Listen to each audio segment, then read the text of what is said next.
Okay, welcome back. It's February 2026. It's been a while. Had a few health issues at the end of 2025. Docs have managed to get the old drugs going, sorting me out. And I can't even remember where we left off. To be honest, it was either with the rear end being jigged up or the body being brunoxed. As you can see, the body is still brunoxed and the rear end is missing, and that's because I went down a rabbit hole in slightly the wrong direction. So I pulled it all out. The rear end is sitting in the back of the shed over there on the other side of the back wall. I have a new rear end subframe. I slightly went down the wrong direction, so we're going to have to back it up and start again. Still sitting over there. Just need to rejig it slightly. But in the meantime, we decided to start on the front end. So during the last inorganic, I managed to repurpose some tramp framing to make a jig, and in the last week or so have set to making a jig up for the steel rebar to hold all the upper and lower control arms for the RX-8, which are aluminium, so I can't just straight weld to them like I can the rear end. So the rear end arms are all steel, whereas the front end arms are all aluminium. So in this case I've put bolts through where the shocks used to be, where the steering arm used to be in. I took a whole heap of measurements in relation to the height from the ground to the top arm, from the ground to the lower arm,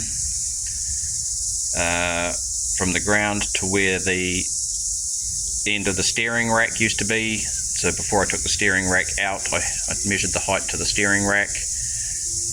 I measured the width of the steering rack coming out to here, so I knew where all the centers from this to the other side, the steering rack to this side, and the center of this arm to that side. So basically I can get all my points, and then I set to making a jig to effectively hold this arm and this arm in place so that I can effectively remove the RX-8's subframe, because I do want to narrow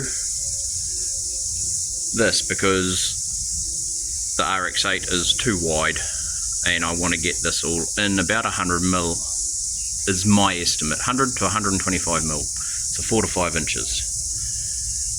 And if I can do that, it'll be good. So yeah, bits of steel, bits of everything, holding it all in place.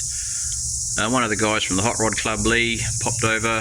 Actually, you can still see the marks on the ground down here. So we've got the wheel center sitting straight ahead, turned it full to the left to get the left steer angle, and we did it on the other side.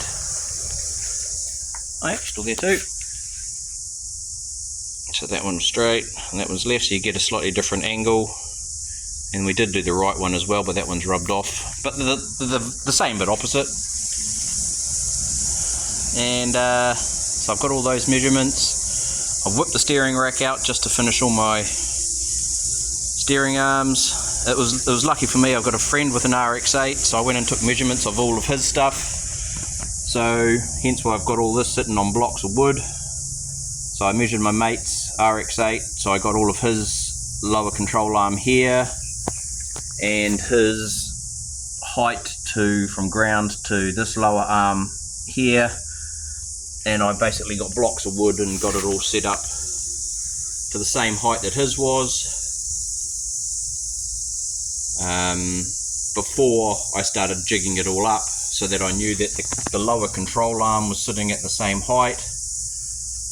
I then wound my camber bolt back to 0, so I've still got my 2 degrees of swing on that. Got that set up at 0, got my caster at the back, my caster bolt, oh, it's down behind the brick there, all set up at 0, so I've got the full range of caster. So yeah, at this stage I'm now ready to try and remove, well, I guess I turn this all upside down, undo the bolts, and try and remove the subframe. I don't know how successful that's going to be. I may have to cut the subframe out. I'd rather try and keep it all in one place to keep it for Mr. Certman to take whatever measurements he wants later on, because once I remove all the control arms and the subframe, the control arms can then slide back into here, into the Willys frame. And as you can see, I've already got one subframe partially done. That's just the lower front control arm from in there. And it's almost like the person who designed the Willys was reincarnated and born at Mazda, because that almost perfectly fits under the Willys subframe. It is quite scary. Now I'm not going to use that, but yeah, that's going to be a template to make a new piece of metal later, but it is scary how close that fits. It does need to go on a slight angle. So yeah, I need to slide my steering arms and the subframe slightly under here.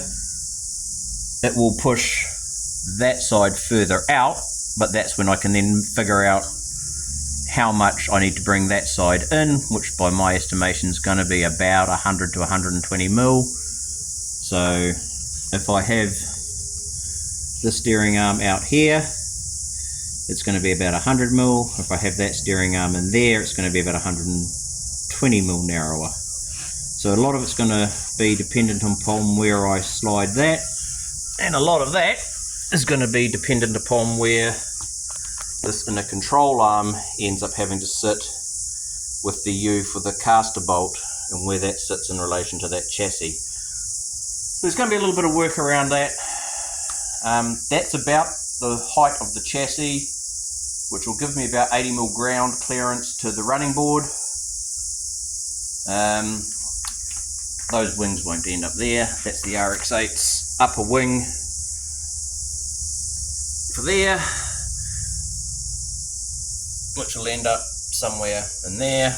And all I've done there is just cut out that upright